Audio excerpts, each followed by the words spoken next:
முதல் மலையாள பட ரிவ்யூ ஒரு வடக்கான் செல்ஃபி. சாரிங்க, தப்பாக சொல்லியிருந்தால் மன்னிச்சுக்குங்க. மலையாளம் என்னோட மதர் டங் கிடையாது. படத்துடைய முதல் ஹீரோ அப்படிங்கிறது நிச்சயமாக வந்து எனக்கு தெரிஞ்சு இந்த அதுக்கு முன்னாடி படம் பார்க்க போனதுக்கு 2 ரீசன். ஃபஸ்ட்டு வந்து நிவின் பாலி, ரெண்டாவது வந்து படம் சப்டைட்டிலோடு இருந்துச்சு. மூணாவது ரீசன் கூட சொல்லலாம்னு நினைக்கிறேன், படம் ட்ரெய்லர் வந்து ரொம்ப நல்லா இருந்துச்சு. ஸோ அதுக்காண்டி தான் போனது. ஸோ போனதுக்கு வந்து எக்ஸ்பெக்டேஷன் வந்து அதுக்கேற்ற மாதிரி தான் இருந்துச்சு. ஃபஸ்ட்லேருந்தே பார்த்திங்கன்னா ஒரு வாட்ஸ்அப் ஸ்க்ரீன் மாதிரி வந்து அதுக்கப்புறம் அப்படியே சும்மா சின்ன சின்ன மெசேஜ் மாதிரி டைட்டில் டிசைன்லேருந்து எல்லாமே உள்ளே போகிற வரைக்கும் எல்லாமே வந்து பார்த்திங்கன்னா ரொம்ப க்ளீனாக கொண்டு போயிருந்தாங்க. படத்தில் எனக்கு ரொம்ப பிடிச்ச விஷயம் என்னென்னா, இது வந்து ஒரு சாதாரண காமெடி ப்ளஸ் த்ரில்லர் அப்படின்னாலும் அந்த படத்துடைய ஓட்டம் அப்படிங்கிறது பார்த்திங்கன்னா அப்படியே ரொம்ப நேச்சுரலாக அப்படி மாறி மாறி மாறி மாறி ஒரு நதி மாதிரி போயிட்டே இருக்கும். அந்த நாட்ஸை போடுறதும் அதை அவிழ்க்கிறதும் அதெல்லாம் பார்த்திங்கன்னு வச்சுங்களேன், ரொம்ப நேச்சுரலாக அந்த ஒர்க் அப்படிங்கிறது, அந்த எழுத்து ஒர்க் வினீத் அப்படிங்கிறது வந்து எழுதியிருக்காரு இந்த படத்தை. ரொம்ப சூப்பராக, ரொம்ப காமன் சென்ஸோட படம் வந்து பார்த்திங்கன்னா கேரளாலேருந்து தமிழ்நாடுக்கு ட்ராவல் ஆகி, திருப்பியும் கேரளாவுக்கு ட்ராவல் ஆகி, அப்புறம் திருப்பியும் தமிழ்நாடுக்கு ட்ராவல் ஆகி, அப்புறம் தமிழ்நாட்டுக்குள்ளேயே வந்து சின்ன சின்ன சிட்டிஸ்க்கெல்லாம் கூட ட்ராவல் ஆகும், கிராமத்துக்கு கூட ட்ராவல் ஆகும். ஆனால் அது எதுவுமே வந்து உங்களுக்கு வந்து சலிப்பு தட்டாமல் பார்த்துருக்கிற ரைட்டர் அவர்களுக்கு வந்து மிகப்பெரிய பாராட்டுகள்.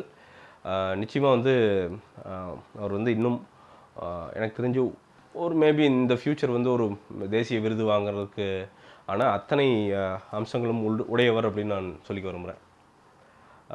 பிரஜித் படத்தினுடைய டைரக்டர், ரொம்ப அவர் அதே மாதிரி தான் ரொம்ப ரசனை உள்ள மனுஷன் அப்படின்னு நான் நினைக்கிறேன். எனக்கெல்லாம் நிவின் பாலி அந்த காலேஜ் கேரக்டர்லாம் வந்து கிட்டத்தட்ட நம்ம கேரக்டர் தான், படிப்பு சுத்தமாக வராது அந்த மாதிரி இருக்கிறது வந்து அது எப்படி வேணால் காட்டிடலாம். பட் அவர் காட்டியிருக்கிறது அப்படிங்கிற நிச்சயமாக நம்ம வந்து காலேஜில் வந்து என்னென்ன பண்ணுவோமோ அதெல்லாம் வந்து ரொம்ப ரசனையோடு எல்லாம் உட்காந்து பயங்கரமாக உளுந்து சிரித்தாங்க. ஸோ அந்த ரசனை அப்படிங்கிறத வந்து ஒரு சாதாரண டைலாக்ஸ் தான் இப்போ இருந்தாலும் வந்து அதற்கான அந்த டோனு, அந்த அந்த லுக்ஸு இதெல்லாம் வந்து சூப்பராக செட் பண்ணியிருக்காங்க. ஸோ அது வந்து ரொம்ப பிடிச்சிருந்துச்சி எனக்கு. படத்தினுடைய மிகப்பெரிய ப்ளஸ் அப்படிங்கிறது அந்த அஜு வர்கீஸ் அப்படின்ட்டு நிவின் பாலி கூட வந்து காமெடி கேரக்டர். எனக்கு தெரிஞ்சு சில இடங்களில் பார்த்தா கொஞ்சம் தூக்கலாக பண்ணுற மாதிரி இருந்தது. மேபி அது அந்த மலையாளம் ஸ்டைல் அப்படின்னு நான் நினைக்கிறேன். பட் நிறைய இடங்களில் வந்து நான் ரொம்ப என்ஜாய் பண்ணேன். அவரோட இன்னசென்ஸ் வந்து ரொம்ப என்ஜாய் பண்ணேன். பயங்கரமாக இருக்கும். பார்த்திங்கன்னா செல்ஃபோனை ஐஃபோன் வாங்குறதுக்கு வந்து அவங்க அம்மாவோட வலையில் கொண்டு போய் அடகு வச்சு அமௌண்ட் வாங்கிட்டு ஐஃபோன் வாங்கிடுவார். அதுக்கு அப்பா ஒரு பக்கம் நின்ட்டு உன்னை கொல்லாம விடுறதில்லடா அப்படிங்கிற இந்த பக்கம் நின்றுருப்பார். அந்த சீனில் பயங்கரமான சிரிப்பு. ரொம்ப நேச்சுரலாக மேபி மலையாளிஸ்க்கு வந்து இந்த காமெடி அப்படிங்கிறது நேச்சுரலாக வருமானமோ பார்க்குறக்கு வந்து இந்த படம் பூராமே பார்த்தீங்கன்னு வச்சுங்களேன், ஒரு கிட்டத்தட்ட ஒரு 60% ஆஃப் படம் வந்து ஜாலியாக உட்காந்து சிரிச்சுக்கிட்டு இருந்தேன்.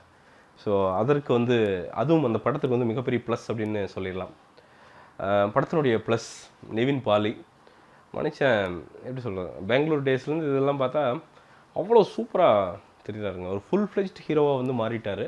பட் மாறினாலும் வந்து நம்ம ஹீரோக்கள் மாதிரி உட்காந்துட்டு எனக்கு மாஸ் வேணும், 70 ஃபைட்டு வேணும் அப்படிலாம் டிபேண்ட் பண்ணாமல் ஒரு டைரக்டருடைய ஹீரோவாக இருக்கிறது அப்படிங்கிறது தான் வந்து ஆச்சரியமாக இருக்குது.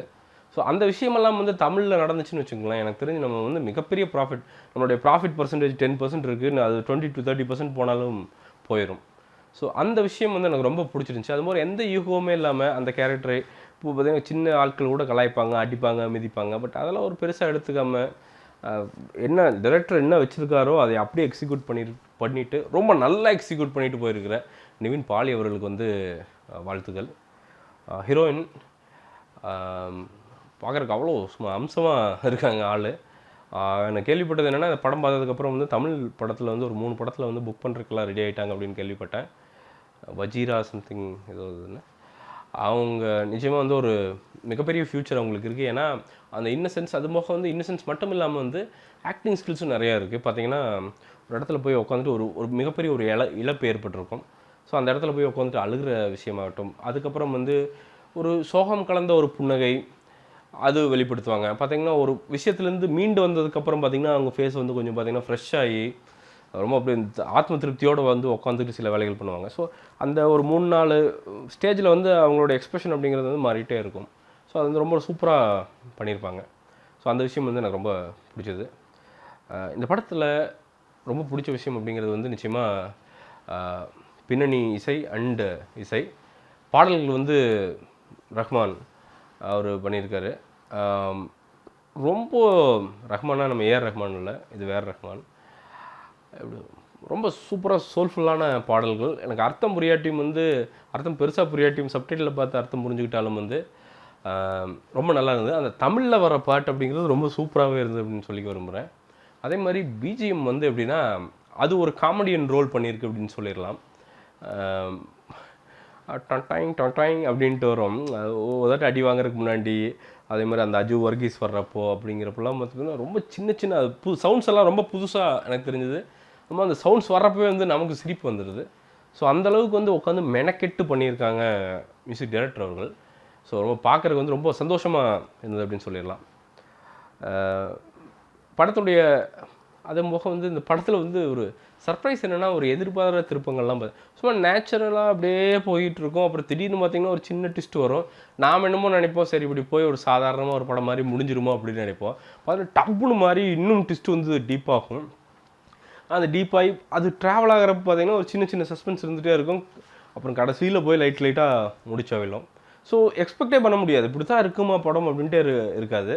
ஒரு சர்ப்ரைசிங் ஃபஸ்ட்டு ஒரு ரோலர் கோஸ்டர் ரைடு போனால் எப்படி இருக்கும் அந்த மாதிரி ஒரு படம் இது. அதை வந்து ரொம்ப இன்டென்ஸாக பண்ணாமல் ரொம்ப அழகாக வந்து அப்போ சுகர் கோட் பண்ணி ரொம்ப அழகாக ப்ரெசென்ட் பண்ணியிருக்காங்க. ஸோ அதான் அந்த மாடல் அப்படிங்கிறது இன்னும் தமிழ் சினிமாக்கெலாம் வந்து வரல. அது இன்னும் வரணும் அப்படின்னு நான் நினைக்கிறேன். நமக்கு த்ரில்லர் அப்படின்னாலே வந்து எப்படின்னா இல்லை ஹாரர் த்ரில்லர் அப்படின்னாலே வந்து ஒரு பங்களாக்குள்ளே போய் சிக்கிவாங்க. அப்புறம் சிக்கிட்டு வெளில வந்தாங்கன்னா முடிஞ்சு போச்சு படம். அப்படிங்கிறத மாற்றி இந்த மாதிரி விஷயங்கள்லாம் புது புது விஷயங்கள்லாம் வந்து நம்ம ஆட்களும் ட்ரை பண்ணலாம் அப்படிங்கிறது வந்து எனக்கு தெரிஞ்சு ஒரு ஸ்மால் ரெக்வஸ்ட்டாக கூட வைக்கலாம்னு நினைக்கிறேன். அதே மாதிரி பிரஜித்தும் வந்து மேபி தமிழ் படம் டைரக்ட் பண்ண வரலாம். வந்தாருன்னா எனக்கு தெரிஞ்சு ஒரு நல்ல வரவாக இருக்கும் அப்படின்னு நான் நினைக்கிறேன். ஆக மொத்தத்தில்ங்க இந்த படம் வந்து சினிமட்டோகிராஃபி படத்தினுடைய ஜோமன் டி ஜான் கரெக்டாக சொல்கிறேன்னு நினைக்கிறேன்.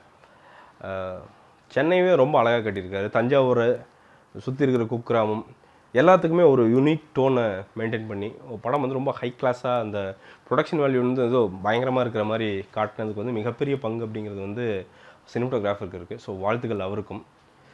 நான் வந்து ரொம்ப என்ஜாய் பண்ணி பார்த்தேங்க. மேபி அந்த செகண்ட் ஹாஃபில் கொஞ்சம் சில இடங்களில் வந்து கொஞ்சம் ஸ்லோவாகிற மாதிரி தெரிஞ்சுது. பட் ஒரு படமாக வந்து நான் உட்காந்து எனக்கு தேவையான அத்தனையுமே இருந்தது. எனக்கு தேவையான காமெடி ஃபஸ்ட் ஹாஃபில் எக்கச்சக்கமாக இருந்தது. எனக்கு தேவையான ஒரு உணர்ச்சி வசப்படக்கூடிய விஷயங்கள் அதுவும் இருந்தது. அது ஒரு சின்ன மெசேஜ் கூட உள்ளே இருக்குது. இப்படி இருந்தால் இப்படி ஆயிரும் அப்படிங்கிற ஒரு பெண்களுக்கான மெசேஜ் கூட உள்ளே இருக்குது. ஒரு தேவையான ஒரு படிப்பினை அதுவும் நிவின் பாலி வழியாக அவங்க அப்பா பற்றி வந்து நிவின் பாலி கூட ஒரு இதில் வந்து புரிஞ்சுக்குவார். ஸோ அந்த மாதிரி எல்லா விஷயங்களுமே வந்து இந்த படத்தில் வந்து இருக்கிறங்காட்டிக்கு வந்து எனக்கு தெரிஞ்சு வந்து ஒரு நல்ல ஹோல்சம் ஒரு ஃபேமிலி என்டர்டெய்னர். ஏன்னா உள்ளே வந்து வல்கரிசம் அதெல்லாம் ஒன்றுமே இருக்க மாதிரி எனக்கு தெரியல. தயவுசெய்து போய் பாருங்கள். நிச்சயமாக வந்து எனக்கு தெரிஞ்சு சப்டைட்டிலோடு இருக்கிறங்காட்டி உங்களுக்கு எல்லாத்துக்குமே பிடிக்கும்னு நான் நம்புகிறேன். இந்த படத்துக்கு என்னுடைய மார்க் அப்படிங்கிறது வந்து நிச்சயமாக 5க்கு 3.75 தருவேன். ஒன்ஸ் வந்து போய் உட்காந்து ஒரு ஜாலியாக என்ஜாய் பண்ணி பார்க்கக்கூடிய ஒரு ஹோல்சம் என்டர்டெய்னர் இந்த ஒரு வடக்கான் செல்ஃபி. மீண்டும் ஒரு விமர்சனம் முன்னோட்டம் இல்லாட்டி வீடியோவுடன் கூடியவர்கள் உங்களை சந்திக்கிறேன். அதுவரை நன்றி, வணக்கம்.